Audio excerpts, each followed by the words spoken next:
Hey everybody, welcome to the show. Round the Nation, right here, T Nation. Jeff Waldorf here with you. Happy Wednesday. We're halfway through the week, but we are not halfway through the news because we got a lot of stuff we want to cover today. So, very interesting news day happening today. We've got more Robert Mueller. I haven't talked about him for a while. Presidential pardons. Then we go to something a little bit different. We're going to talk about the border wall, the Trump wall. Who's going to pay for it? Another interesting twist in that story. You're going to love it. Then, of course, we're going to talk about the census and Republicans trying to change the census and then lying about it. That's fun. We're going to talk about the Trump tax cuts and their impact on regular people. This is something that I've talked about fairly often on the show. But I want to keep hammering that home. And then, finally, a story that you all are going to absolutely love.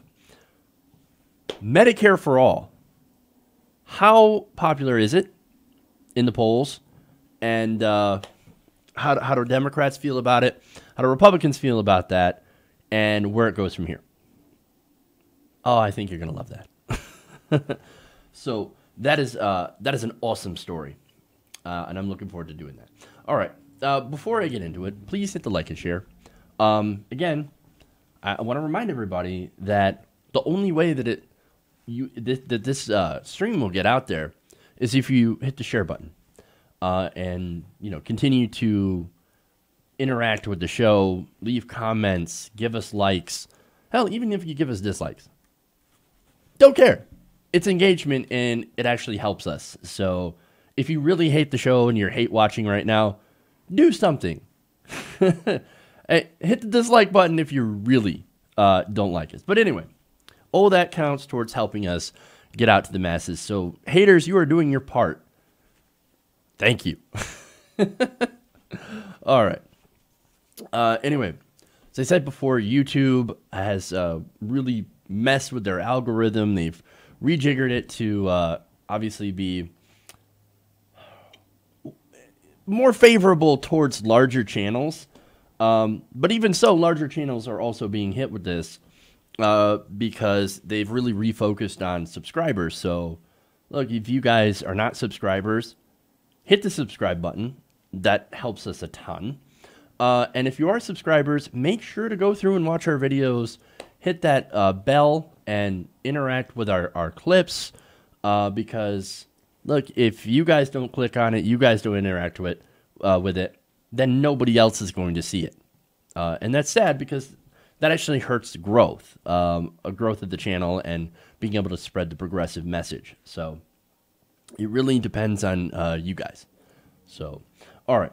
Anyway, that said, thank you for those who do support the show by doing all that stuff. Plus, there are other ways. There's Super Chat, which is a really cool feature by YouTube that allows you to send a message and support the show while doing so. That's awesome.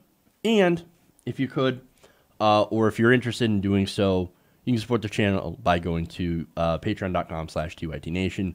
That helps keep us independent and on the air, helps keep the bills paid. So those of you who help out with that, thank you so much. Wouldn't be here without your support.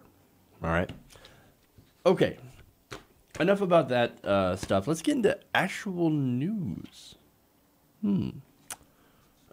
That's what we're supposed to do, after all. So, we'll start out with Robert Mueller.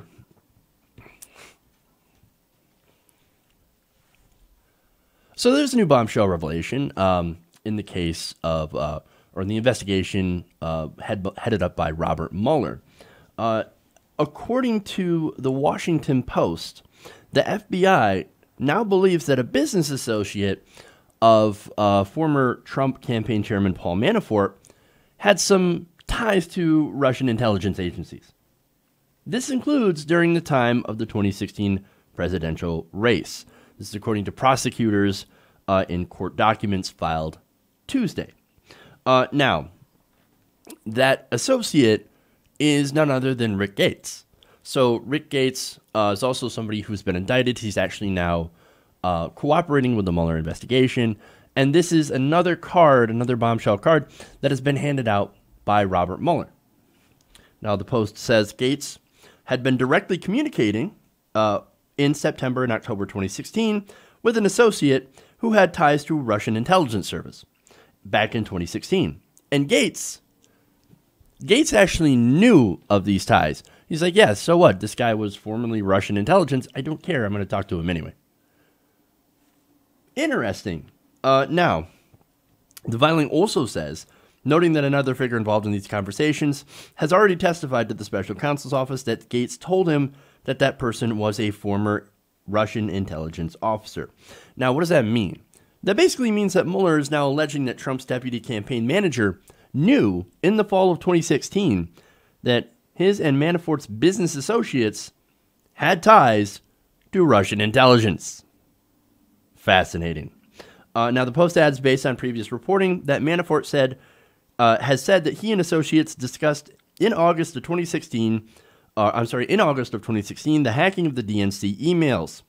And of course, 1 month previously, WikiLeaks had released those stolen DNC emails. Now, look, who stole the DNC emails, to me, is not as important as what the DNC emails actually uncovered. I think that that's really important, what they uncovered. That's how we know about some of the chicanery that happened during the Democratic primary, how Bernie Sanders, of course, got screwed over by the DNC. I think that's really important. The depths of the corruption inside of the DNC and how they put their finger, hand, body, 500-pound weights, an elephant on the scale for Hillary Clinton. So that stuff is important. Now, if it was Russian intelligence that stole those emails and then gave them to WikiLeaks and released them, okay, well, hey, look, at least we know, right? At least we know what was in those DNC emails, and at least we know the breadth of the corruption. You know what we should actually do with that information is actually clean up the DNC. That would be great. Let's clean up the DNC, and of course there are a lot of activists on the progressive side that are actually trying to do so. So far we have met with some limited success, but success nonetheless, and I think if we continue to push, we can actually clean up the DNC, we can actually clean up the Democratic Party, and actually create it into a party that actually represents working people again, and not just billionaires and corporate executives and centrists. But that's my own personal musings on this one. Let's get back to the article, right? Now, actually, we're going to go back to The Hill, who also reported on this. The FBI's assessment was made public during a sentencing memo filed late on Tuesday in the case of a man named Alex van der Zwaan. Now, that is a London-based lawyer who pleaded guilty last month to lying to investigators about his contacts with Gates and the unidentified associate that worked for Russian intelligence. Now, that's pretty interesting, right? Now, why would you lie to investigators about this if everything was above board? If everything was like, oh, no, this is just a casual business associate. We've done business before. We don't really have anything, that resembles, I guess, a plan or a plot to help Russia steal the election for Donald Trump. No, we didn't have any sort of involvement in this at all. He's just a friend. We do business together.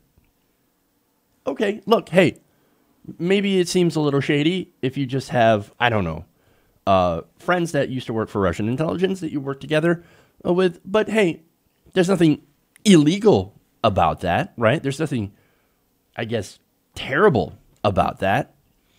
So why lie to investigators? That's the question everybody wants to know, especially Robert Mueller. Now, in the memo, prosecutors said that van der Zwaan acknowledged the special counsel investigators in an interview that Gates had told him of the associate's ties to a Russian military intelligence agency, the GRU. Now, the individual in question is referred to in the court filings only as Person A.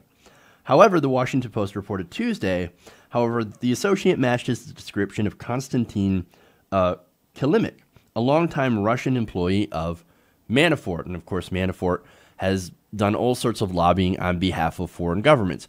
Again, that's not a crime, doing lobbying on behalf of foreign governments, as long as you let everybody know that you do lobbying on behalf of foreign governments. That's all we want to know. Oh, are you lobbying on behalf of Ukraine? Okay. Hey, now that we know you're a foreign agent, you're registered as a foreign agent working on their behalf. Great. Now we know. But he didn't do that. That was one of the problems. That was one of the indictments that they actually had against Paul Manafort. Now, Kilimnik has previously denied having ties to Russian intelligence. He told the Post in a statement in June that he has no relation to the Russian or any other intelligence service. Well, not currently, but he used to be. And look, in my opinion, you want to ask me, those kinds of ties you don't necessarily break. I mean, you know, this is going to sound incredibly cliche, but once comrades, always comrades. And I mean that as in comrades in arms, not like I'm being like anti-Russian or anything, you know, because I know I'm going to get those charges. But look, once you make friends and contacts in these agencies, it's sort of like being in like the military, right? People that you're in contact with, that you serve with, often remain friends afterwards. So that's all I'm saying. So if you have connections, you're always going to have connections. Now, why is this important?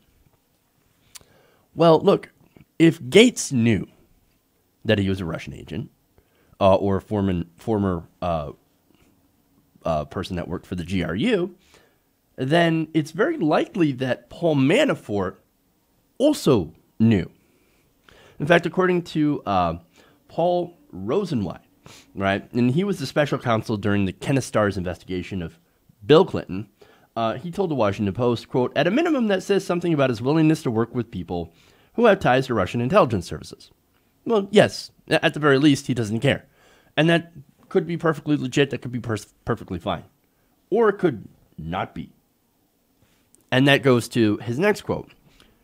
That raises the question of whether Manafort was a conduit of Russian influence on the campaign, though he may have been an unwilling dupe in this regard. That is possible. Now, and to be fair, look, the entire Trump campaign was full of dupes. Look at George Papadopoulos. Look, these are people that wanted to foster more, ties with Russia. Again, that's not necessarily a problem. I got problems with the right-wing government of Russia, right? I think Putin is an authoritarian. He's everything the left is against. That doesn't mean we want to go to war with him, but we don't necessarily want the warmest, friendliest relations, and we certainly don't want them interfering in our election, even if it is just posting shitty memes. We're not interested. And to be fair, we have the rest of the world is not interested in America also meddling in elections, which we have done, absolutely have done before. We've orchestrated the overthrowing of other governments. I'm pretty sure those governments are not exactly happy with us for doing so. But just because it was wrong of us to do it doesn't mean we should ignore it when everybody else does it. Again, not trying to make a case for war here. I'm absolutely 100% anti-war, anti-conflict, but I'm more of the, hey, we should protect ourselves from possible meddling and interference. The best way to do that, of course, is to make sure that we have machines and registration that is unhackable. We should go to paper ballots. We should increase voter turnout to make it so that any election that is, just to make it sure that any election is more accountable. And that's what we want. We want actual accountability in our elections to make sure that there is no question. Even if there is interference, we know who the winner actually is. But anyway, now, there's another point here. Now, Mueller might have put this out to try to increase pressure on Manafort. Remember, Manafort has not flipped. Manafort is saying, no, I'm not guilty of anything. I haven't done anything wrong. You can't get me. You can't come after me. You can't touch me, right? Well, look, Manafort might have information on Trump, and he might be waiting for Trump to give him a pardon. Has Trump done that yet? No, obviously not. That would be huge, huge news. Is he thinking about it? Well, that certainly is a possibility, and he could certainly do so.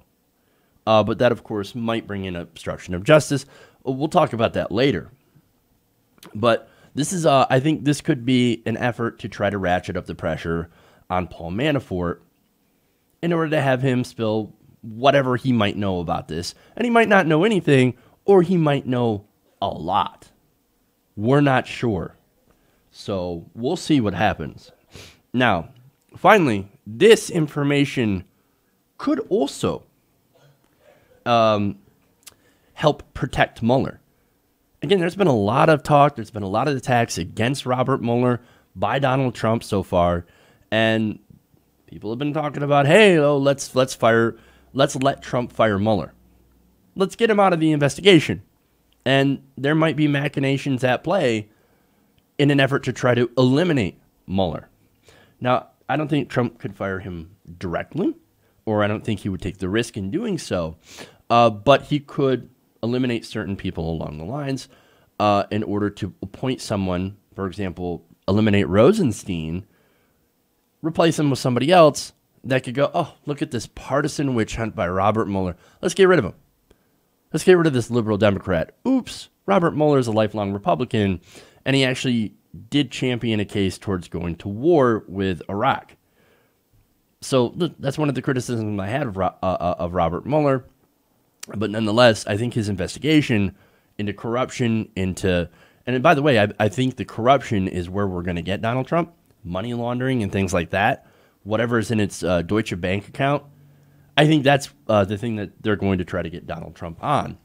But, I think the investigation is a legit investigation, especially when they focus on the fact that Donald Trump is likely super, super corrupt, and nobody would be surprised at that information. But look, Rosenweig, got another quote for him. He says, quote, "The more they put Russia into the equation, the harder it is for Trump to fire Mueller. So this could end up protecting Mueller as well." Now, all this put together, this could be huge. Assuming Manafort flips like Robert Gates, and maybe if enough pressure is put to bear, that could definitely happen. Now, to me, I think it is likely that Manafort might know something. And look at all the indictments that we've had so far. We've had 19. And 5 of them have pleaded guilty so far. And there's likely more that is coming. So, not only that, but look at all the anger coming from the White House when it comes to Mueller. And all the anger from Republicans going right to Mueller.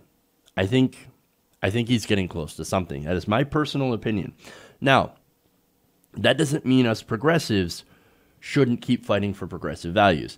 I know that there is this narrative going around that, oh no, all this is just Russia. This entire Russia narrative, everything related to Russia, even the 19 indictments, that's all just an effort for the DNC to make up for to cover for their terrible loss. Part of that is true. Yes, of course the DNC, of course the Democratic Party, Hillary Clinton, she loves to blame Russia. And she loves to blame, oh my God, Russian interference. It's the memes. Well, I don't think it was the memes.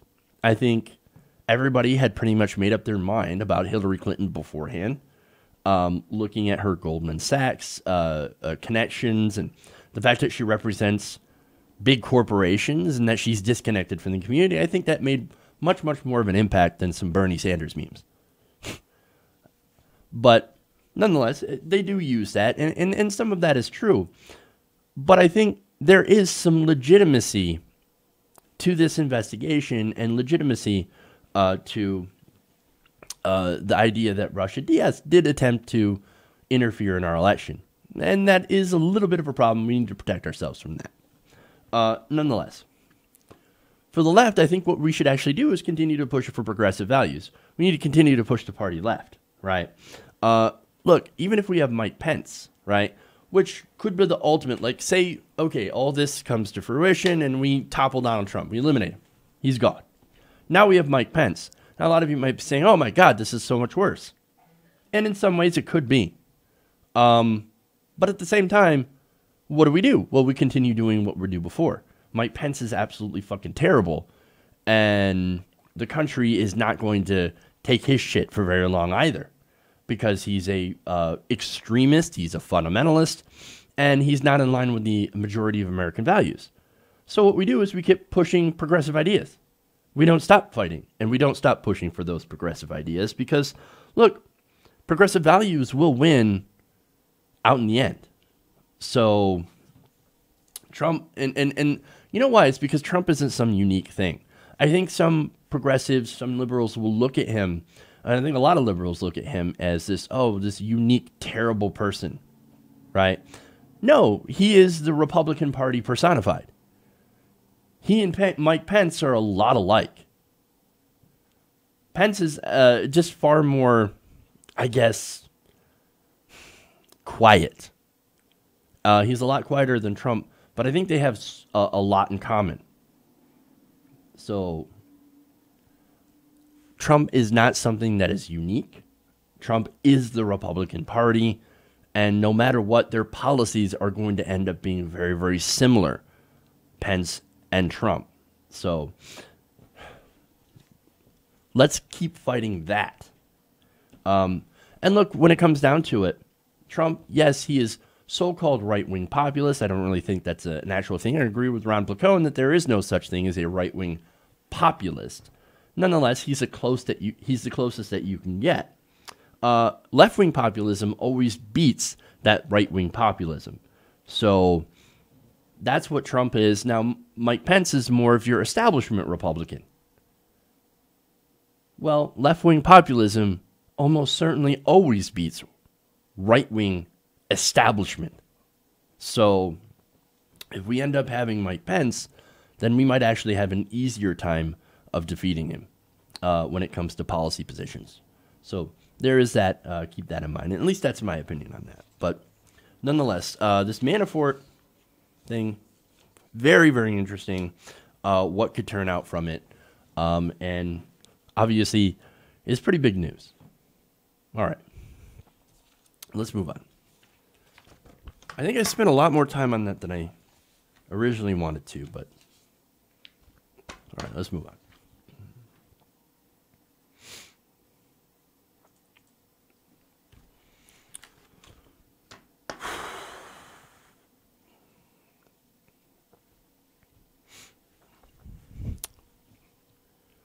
Now, following the indictments of Paul Manafort and Michael Flynn, Donald Trump was reportedly asking about pardons.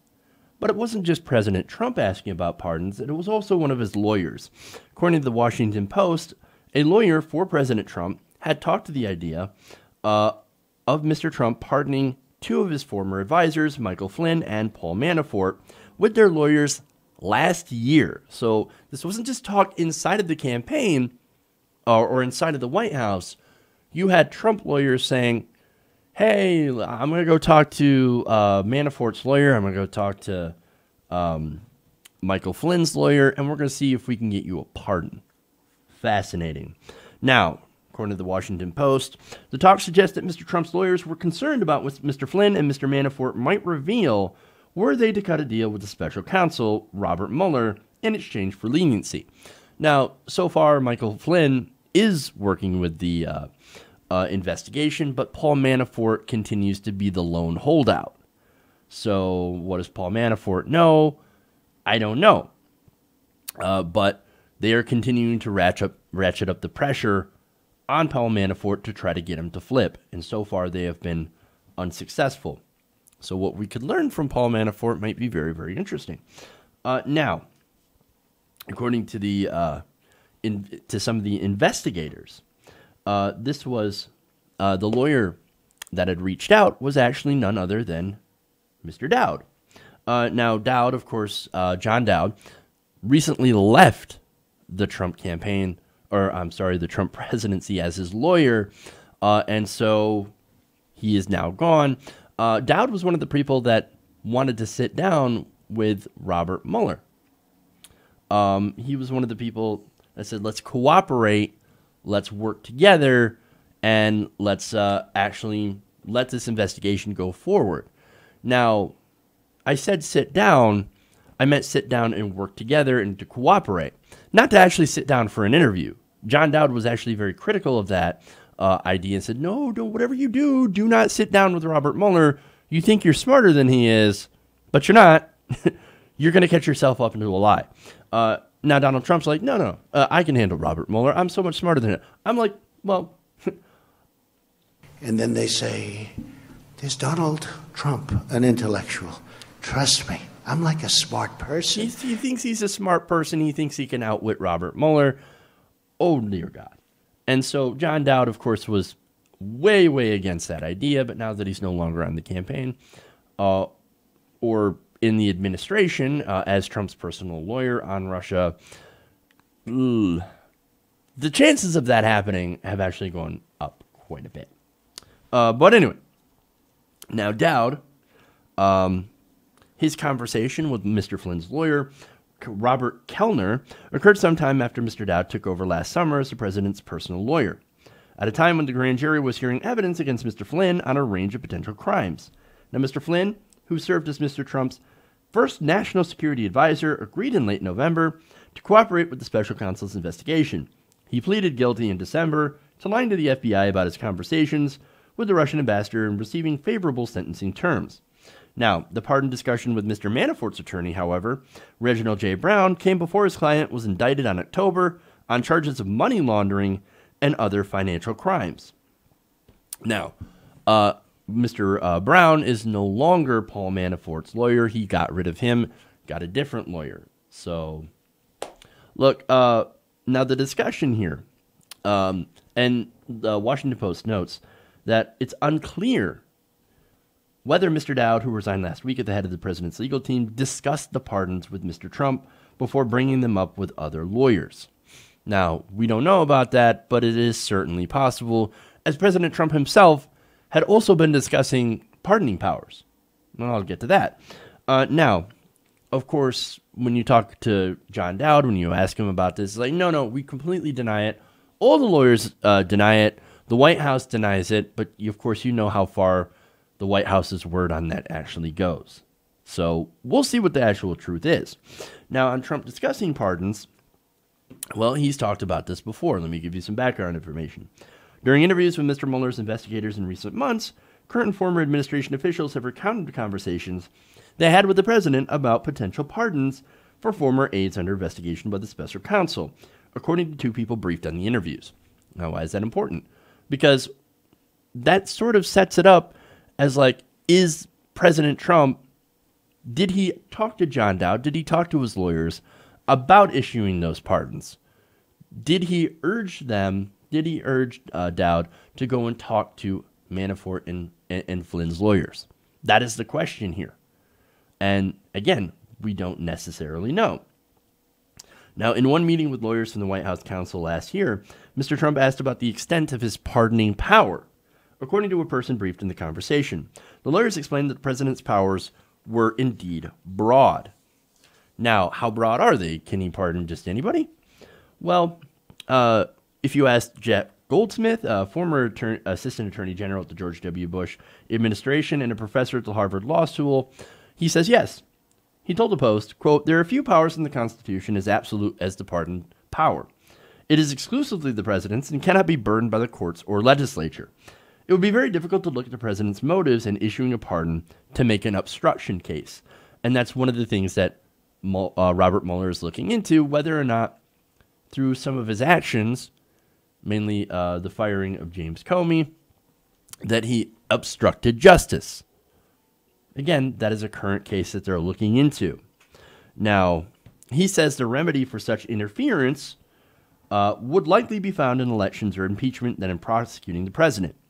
Now, there is disagreement with Mr. Goldsmith from Samuel W. Buell, a professor of law at Duke University.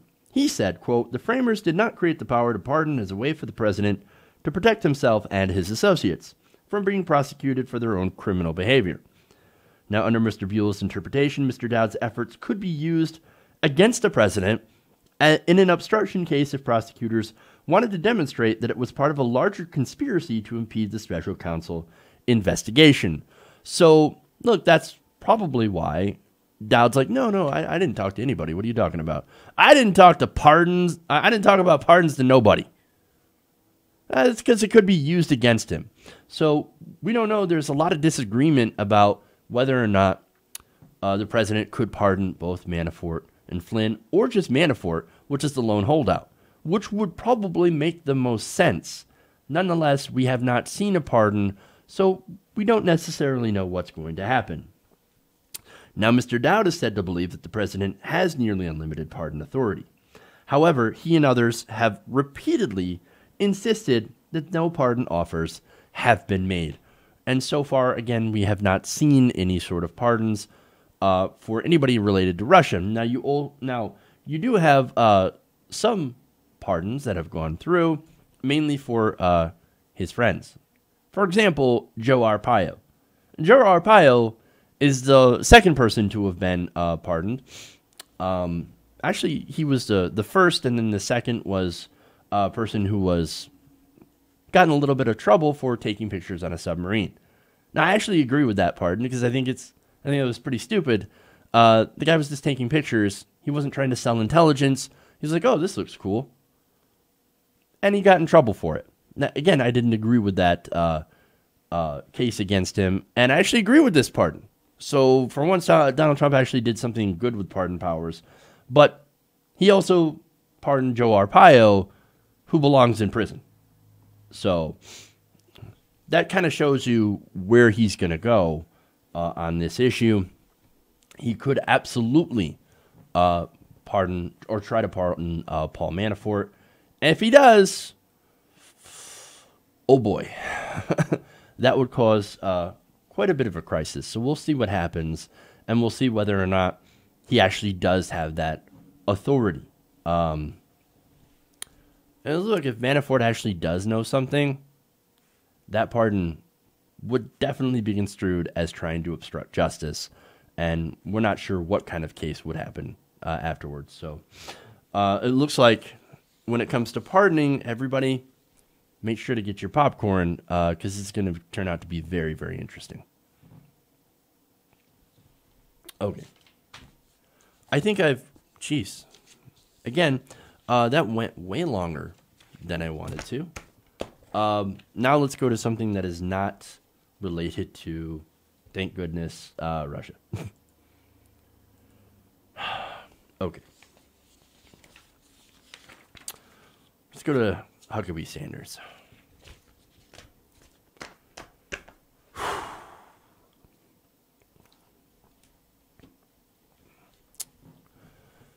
Now, recently, the White House made a bit of a controversial decision when it comes to pardon. Sorry, I'm still on the same. I gotta retune my brain. Okay. Pardon now. Moving on. Okay. Now, recently, the Commerce Department made a controversial decision on the census. Apparently, they've decided to try to ask people in 2020 whether or not they're actual citizens. Now, the decision comes after the Department of Justice requested back in December that the 2020 census include the question to better enforce the Voting Rights Act. So that is their excuse. That is why they're going, what they're going to, and saying, oh, we have to include this question, which, by the way, has been included in every census since like the 1950s. It turns out that is not exactly true. Now, I said this was controversial, so let's get to that part first. Now, advocates worry, this is according to the Huffington Post, that adding the question about citizenship to the census will only make people less likely to respond to the survey at a time, during a time of growing mistrust between President Donald Trump's administration and minority communities. Arturo Vargas, the executive director of the National Association of Latino Elected and Appointed Officials Educational Fund, told HuffPost in January that officials already had trouble getting people to respond and convincing them that the census would not share their information with other agencies. Now, what agency do you think would be interested in non-citizens? Oh, right, that would be ICE, who has been deporting people at record pace. So, yes, they have been going in and they've been basically finding people and they've been throwing them out of the country, whether or not they are criminals. So Donald Trump promised, I'm going to go after the criminal aliens and we're going to toss them out. No, nobody has a problem with that. But Donald Trump has also gone after non-criminal undocumented immigrants, people that are pillars of the community, people that have created businesses or have jobs and families and kids that were born here. So much for going after the bad hombres, right? Now, I could understand that people answering that question, oh yeah, no, I'm a non-citizen, and then putting your name and address and things like that on the census form. Yeah, I could understand why certain people would not be interested in doing that. Now, the problem with that is, of course, you have an incorrect count. Now, this would be the consequences of that. The survey is not only used to determine how electoral boundaries are drawn, but also to determine how hundreds of billions of dollars in federal grant money are allocated. So if you have an incorrect count, you're not going to get enough money, for example, in grant money, and you're not going to have the right kind of electoral boundaries. So that obviously has a big impact on voting. And look, these communities that are opting out, there are a lot of people that are saying this might give Republicans an advantage in 2020. So that kind of reminds me of the Republican policy when it comes to elections. If you can't beat them, cheat them.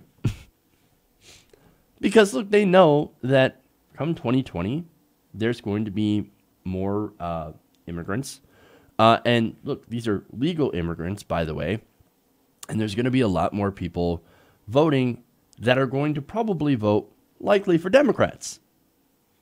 They're facing a bit of a crisis as America gets more diverse. I don't like that. So again, if we can't beat them, we cheat them. We change representation in Congress, and we make sure that we gerrymander our districts in a way that Republicans have a majority. And they've already did that in 2010, where they gerrymandered the hell out of the House. So it takes a lot more Democratic votes to be able to elect a majority of Democrats in the House. So again, they want to keep that advantage. Now, of course, the White House is going to respond to this and say, oh, no, see, this is not political. In fact, we've always had this question. In fact, here's Sarah Huckabee Sanders on this. Let's take a look. This is a question that's been included in every census since 1965, with the exception of 2010 when it was removed. We've contained this question that's provided data that's necessary for the Department of Justice to protect voters and specifically to help us better comply with the Voting Rights Act, which is something that is important and a part of this process. And again, this is something that has been part of the census for decades and something that the Department of Commerce felt strongly needed to be included again. Oh, see, it had been part of the census since 1965. So what's the deal? I mean, look, we just included it to protect people under the Voting Rights Act, and it was the Obama administration in 2010 that tried to get rid of it. Really? Well, let's just fact check that. According to that post, the official U.S. Census has not included a question about the census taker's citizenship status since 1950. Versions of the question have persisted on other census surveys, like the American Community Survey, but the U.S. Census itself has not included it for 70 years. Oops. Sad. Now, look, aside from the obvious issues here, right, present towards minority communities, this decision might actually hurt Republicans as well. Now, how could it do that? Well, it could end up undercounting people living there. That means that they could also lose seats. They could lose representation. HuffPost explains, because most undocumented immigrants in the U.S. reside in large metropolitan areas, populous states like New York, California, Texas, and Florida may face the greatest repercussions from a citizenship question, potentially costing them electoral college votes in presidential elections. Now, a lot of Republicans are probably thinking, yeah, we might lose some seats in Texas, but Democrats will probably lose seats in California. That means we disempower bigger cities with larger populations, and we empower more rural Midwestern voters. That obviously, to me, would seem like the plan. Would seem like exactly what they're doing. Now, here's the thing. HuffPost continues. Texas, a Republican stronghold, stands to gain 3 or 4 congressional districts as it is now, right? This is without the 2020 census. So these states are growing very, very fast. Florida would gain 2. Arizona, Colorado, North Carolina, and Oregon should each gain 1, according to estimates by Election Data Services based on the latest census data. Now, a count that excludes non-citizens, however, could reverse those gains. California would lose 3 seats in 2020. Florida and Texas would each lose 2, and Arizona would lose 1 seat. This is according to projections by demographer Dudley Poston of Texas A&M University and Amanda Baumel, a sociologist at the University of Houston. Now, those states could also lose billions of dollars in federal funding. That would include, as I said, Florida and Texas. Now, Texas would actually be the hardest hit, not California. The state has 3 metro areas with largest populations of people living in the country illegally. These cities are Houston, Dallas-Fort Worth, and Austin. Now, so again, Texas would lose representation. It would lose billions of dollars, as would so many other states. So this would actually end up adversely affecting one of the biggest Republican strongholds in the country. And yet they continue to do it. Why? Look, I think this has more to do with ideology than anything. Oh, look at us sticking it to the immigrants. Sticking it to them illegals. Well, why? They don't have any political power anyway. They can't vote, and they can't actually collect any sort of welfare benefits, despite the fact that they actually pay taxes into the system. So, yeah, you're really sticking it to them when you're having an inaccurate account of the people living in your state. Because it's not like if you don't count them that they're not living there. They are living there. And so, yes, you should accurately count them. Even if they're, as I said, not legal immigrants with legal status, they're still people, they're still actually living there. And you're going to shoot yourself in the foot. You're going to lose representation in Congress. You're going to lose electoral college votes. It's ridiculous. All to go after people that they disagree with. All to go after, of course, people that are not here legally, but still contribute greatly to the system. So I think this is just a way of shooting themselves in the foot while trying to play to their xenophobic base, or the xenophobic part of their base. Okay. Now, speaking of xenophobia, we go to Trump's wall.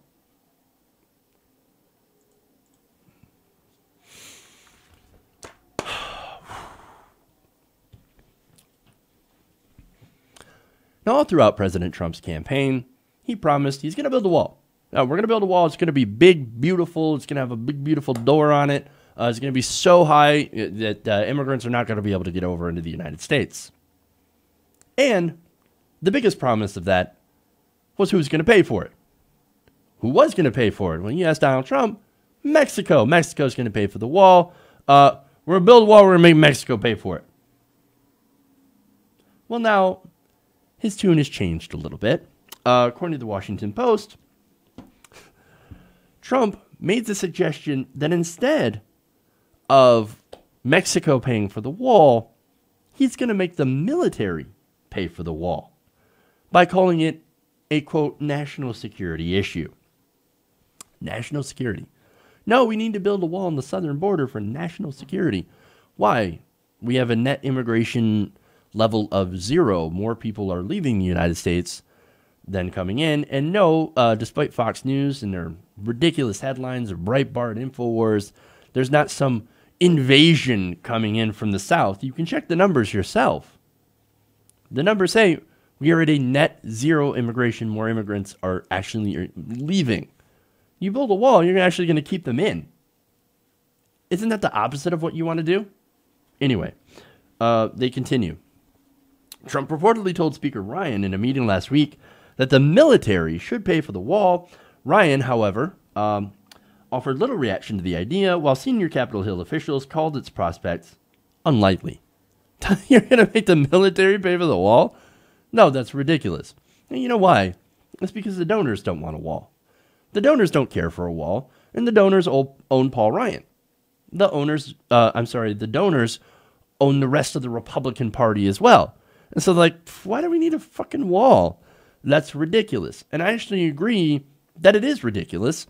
It's a ridiculous idea that's actually not going to work. You ever heard of ladders? You ever heard of, I don't know, catapults? They can just catapult the drugs across the border if that's what they do. Or, you know, people could just fly in and overstay their visas, which actually is what really happens. There's not some epidemic of people coming across the border. Nonetheless, they're going to continue to fight for this wall. Now, for example, the president recently sought $25 billion in funding for the wall, but the massive funding bill passed by Congress only appropriated $1.6 billion for border security, with funding provided for not a wall, but fences and levees. Fascinating. Of that, only $641 million is earmarked for new primary fencing in areas that have no barriers. And most of the money can be spent only on, quote, operationally effective designs that were deployed as of last May. Now, what does that actually mean? That means that the fantastic Trump wall prototypes that he keeps talking about, oh, I saw the prototype of the wall, it's tremendous, it's so bigly good. Not going to be usable. In fact, it's not going to be a big concrete wall. No, what this is that it's just fencing. Now, who had the position of fencing during the 2016 election? Oh, right. That was Hillary Clinton's position. Oops. Sad. But nonetheless, Donald Trump is very dead set on this idea because that's one of the things that he really, really, really wants to have. He really wants that fucking wall. Now, in fact, he said, quote, he tweeted, build wall through M. So, yeah, build wall through M. That means military, according to two advisors talking to the Post. So, who's going to pay for the wall? Is it Mexico? Nope, it's not Mexico. It's apparently the military, not Mexico. The M stands for military. Again, sad. Now, a senior Pentagon official also told the newspaper that any reallocation of the 2018 military funding for the border wall would require an act of Congress. So basically that means that this is not very likely. This is very, very unlikely. In fact, a budget amendment to find funds for the border wall would require 60 votes in the Senate, which the White House would be unlikely to find. Republicans currently hold a slim 51 to 49 seat majority. And look, this isn't a priority for them, again, because of the donors. The donors don't really care for a wall. That's not their priority. When they have a priority, they get it done. A good example of that is the tax cuts for the rich. That was their priority. They wanted to get that done. And guess what? They got it done. They even got Democrats to vote. No, I'm sorry. They got Democrats to vote for deregulation of Wall Street, which was another giant priority. I don't think any Democrats actually voted for the Trump's tax cuts. But I'll have to go back and check on that because I don't quite remember that. Anyway. They're not going to build the wall. Basically, this is what's happening. There will be no wall. There might be some fencing that will go up, ironically, since that's the Hillary Clinton position. Trump's not going to get his wall, and of course that has his followers very, very unhappy. In fact, you had Ann Coulter that recently came out, very, very upset about Donald Trump. Basically said, look, he's lazy. He's lazy. He lied to us. I'm not happy about him at all. He said he was going to build a border wall to try and keep out the Mexicans and other brown people that are destroying our society. That's her words, not mine. And he's not doing it. Well, to be fair, he seems to be trying. So, anyway, there will be no fucking wall. And I'm absolutely fine with that. Okay.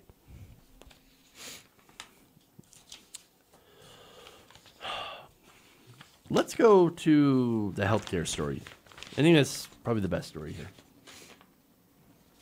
We'll save the other one for tomorrow.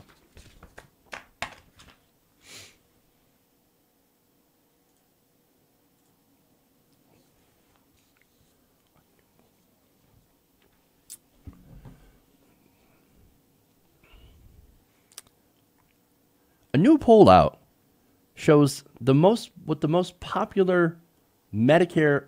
Let me start that again. I kind of gave that away. A new poll shows what the most popular healthcare plan in America would actually be. What would it be? Turns out it would be Medicare for all. Awesome. Now, according to a poll by the Kaiser Family Foundation, that's a nonpartisan health policy think tank, they found that 59% of Americans now support Medicare for all.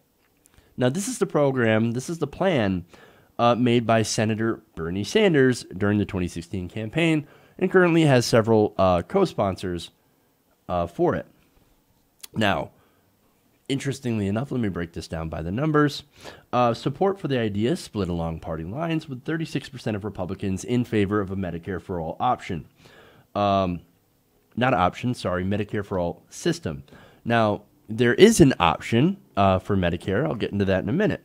Now, 59% of respondents supported a Medicare for all healthcare system in which Americans would get coverage through a government program like Medicare or Medicaid. Now, I have to note that the Bernie Sanders program actually would expand Medicare to cover things like vision and dental, so it would actually be much more comprehensive. Wonderful. That's actually awesome. Now,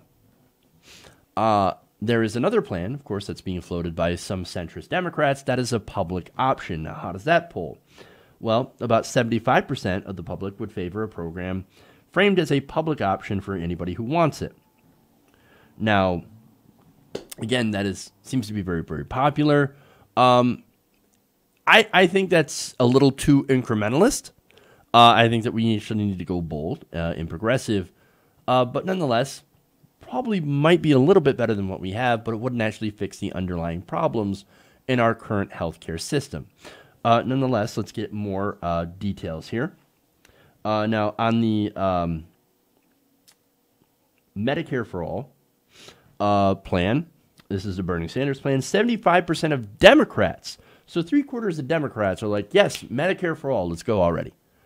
That seems to be a very popular issue among Democrats. I wonder why more Democrats are not actually backing this. More Democrats aren't saying, you know what, I should go with the majority of my voters and actually support a Medicare for all system. Well, there might be a couple of reasons for that I think you and I can actually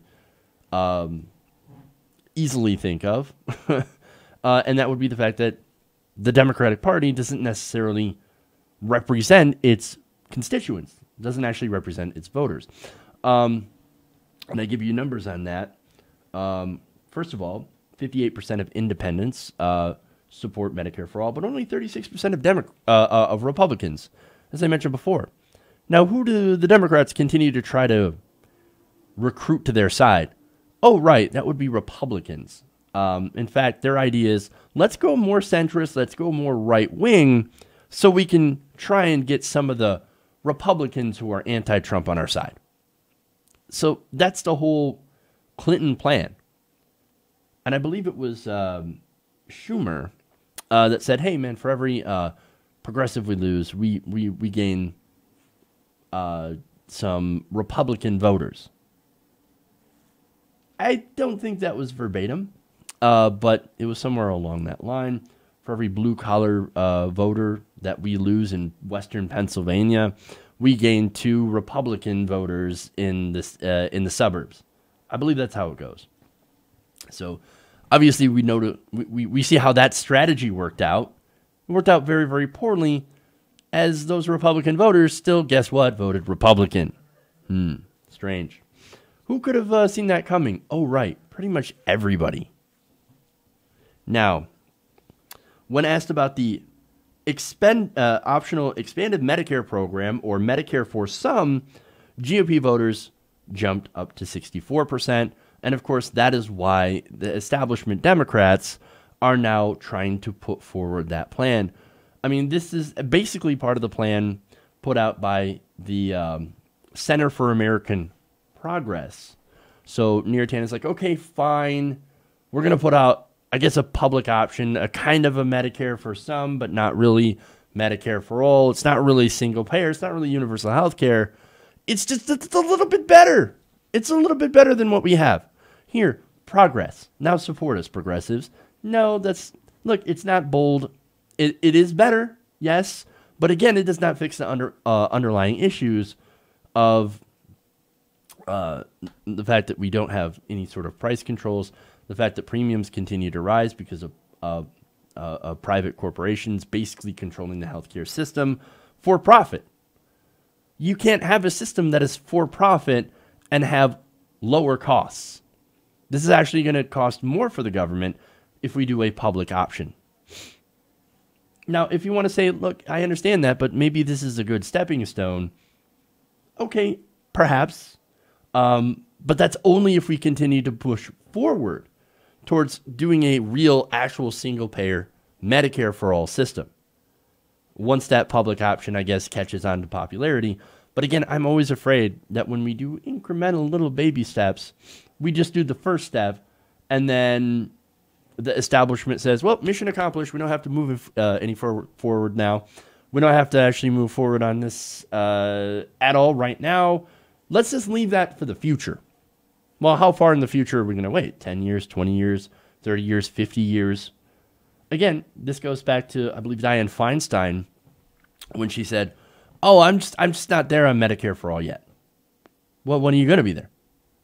You're already ancient. You're a dinosaur. When are you going to be ready? Probably not in your lifetime. You're never going to be ready for Medicare for all. That's what I'm afraid this incremental step is actually going to do. The tranquilizing drug of gradualism. Well, let's not take that. I'm not interested in that. And we've got to convince the public to also get behind that. Again, most of them are like, oh, well, we'll take just a little bit of a baby step and that's fine. More people support it. And look, the reason that it bumps up in support is because more Republicans are saying, okay, yes, let's have an option. Let's have a public option. I think what we need to do as progressives is to lay out why Medicare for all is what we actually need to do.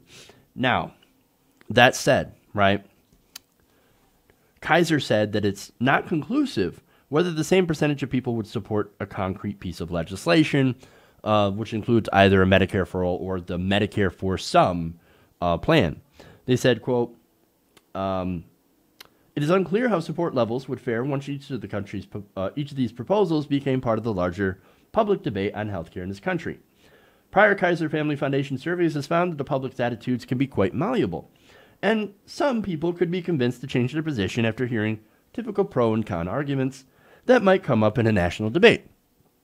Now, I don't think that's a bad thing at all. I think that that's a good thing because the public actually has an open mind. So you might hear some, a good pro argument, a good argument against it. Okay, maybe I'm in favor of this and maybe I'm in favor of that. Like if everybody has the right kind of information on how much it's going to cost, what it's going to do, I think a lot of people or a majority of people will actually make a right decision and go for a bold Medicare for all system. So if you theoretically make that good argument on single payer and knock down the people that are against the single payer system, you could change those people's minds and we could actually have even more majority support. Now, for example, and they have polling to back this up. In 2017 Kaiser poll, people presented with arguments against a similar proposal became 13 to 21 percentage points less likely to support the idea, depending on the argument. However, people presented with arguments for Medicare for all types increased their support anywhere from 9 to 17 percentage points. So that's a similar range. So basically what you need to do is you need to frame the right argument. This is all about framing the issue, and I think fighting against some of the more conservative, centrist talking points. Now, if you make a good argument, for example, this actually helps small business. Small business wouldn't have to pay for health insurance benefits anymore. You wouldn't be tied to your job. That's actually a very popular position that was inside the ACA. Oh, you can still retain your health insurance if you leave your job. You still would have an option to have health insurance, so you're not tied down to your job. That's, again, a very popular position. That's something that you would have with a Medicare for all program. Not only that, but you could actually have the government be able to negotiate drug prices with drug manufacturers. That would vastly decrease the price of health insurance premiums. And look, under a Medicare for all system, you wouldn't have premiums, but it would vastly decrease the cost of healthcare. Now, of course, one of the arguments that people that are against the system is, you're going to have more taxes. Your taxes are going to be a little bit higher. Yet, those tax increases are actually small compared to what premium increases would actually be. So it ends up saving families money. I think there was a survey or a study on that during the 2016 election that found that families would actually save more under a Medicare for all plan, and yet there would be more things that would be actually covered. So I think if you make those sorts of arguments and you back them up with obviously data and facts and things like that, then I think people are more receptive to that. And it's going to be, look, you're probably not going to get a lot of Republicans on board. For those who are not on board with single payer, I don't think that there's an argument that you could make that would get some of those people on board until they have actually experienced that system.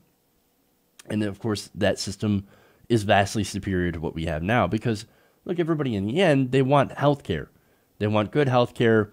Some of the Republicans that you're not going to get on your side is the people who don't believe that healthcare is a human right. And I've had conversations with those people, and we cannot agree on that. So I think leave them out of the conversation. Sad day for you. Majority of people do want a Medicare for all system, 59%. And look, progressives, this is a more progressive country.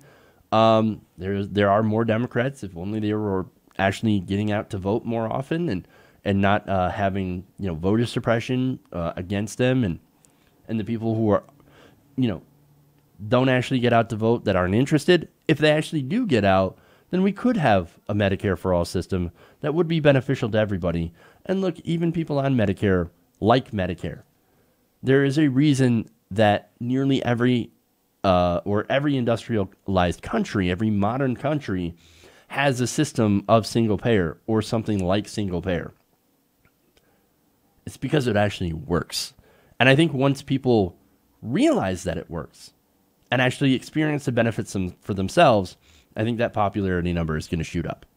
So it's just a message. It's just a matter of actually just doing it in the first place. And now that we have majority support, I mean, there's no reason that we can't push for doing that and actually use that as a midterm issue to get more support. So, and to get more people out to the polls. So if we can do that, we can actually have progress on this issue. So I think this is a great poll. I think this is a great story. This is good news. And I think that popularity of this issue is going to continue to go. Because what's one of the major issues that people have, that people are voting? Healthcare. So if you make this an issue, Democrats, and you actually run on progressive issue, then I think you'll actually see some wins. And we are desperately in need for those wins. And we're desperately in need for Medicare for all. Okay. That's it. Jesus, man. that actually went far longer than I wanted to. I have a tendency to kind of drone on a bit. I didn't even get through all my stories. I'm going to have to save the Trump tax cut story for tomorrow. So tune in then. Tomorrow's going to be probably a pretty good show too. That's 3 p.m. Eastern. Look, even if you don't get a notification, we will be here tomorrow, 3 p.m. Eastern, right here, TYT Nation. I know some of you do not get notifications. That sucks. That's a YouTube problem, so just check back here. We will be on the air. All right. Anyway, thank you guys for watching. Please, if you haven't already, give us a like and a share. And go through, subscribe. If you're already subscribed, go check out our videos. Make sure to, click like on each one of them. Watch them, or, dislike if you hate them. Whatever. Just go through, just interact with them. And that helps us out immensely. All right, finally, I want to give one shout out here for a super chat. That's Aaron Kabahug, I think. Thank you, Aaron. I definitely appreciate that. That's super chat is definitely a fantastic way to help the show. So, all right, thank you. Love you guys. And remember, change begins with you. Good night, TYT Nation. We'll see you guys tomorrow.